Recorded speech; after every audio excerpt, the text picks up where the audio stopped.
I have had a boss for several years who was really encouraging, and that was one of the themes she actually chose, was to be that change. And she would encourage all the girls at school to be the light and to look at how good can we be.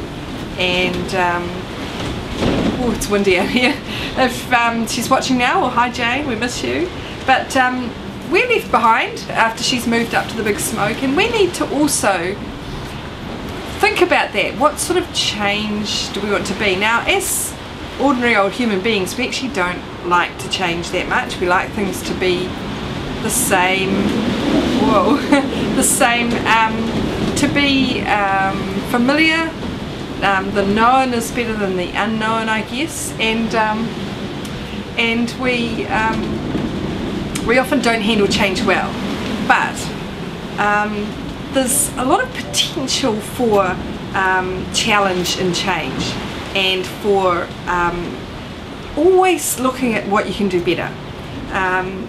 Because I've got 3 children, often my plans for what I'd like to be have to go on the back burner a little bit, because I'm raising a family, and that has to be the most important thing for now.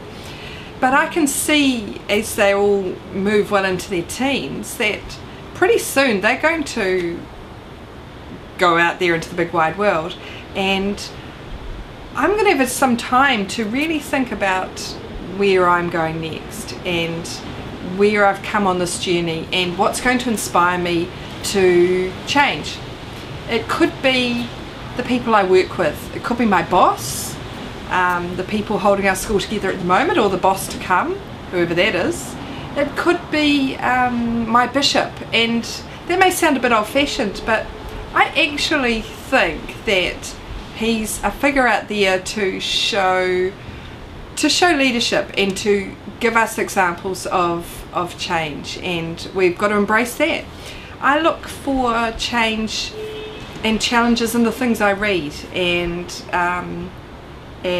amazingly things on the internet, not next minute on YouTube, but all the other kind of things that you stumble upon as you carouse around on the internet, that can give you a bigger picture, a new aspect, something wider. And I guess, amazingly enough, when I look at scripture and you look at the Bible, you know, it's over 2,000 years old, and yet you can still find inspiration in those words. Those writers were so inspired that they give you that opportunity to change and to grow and to learn new things, and I think that's pretty amazing.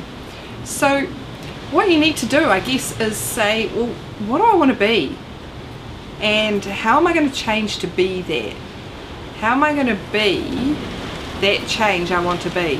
What do I have to put in place? How much time do I have to set aside?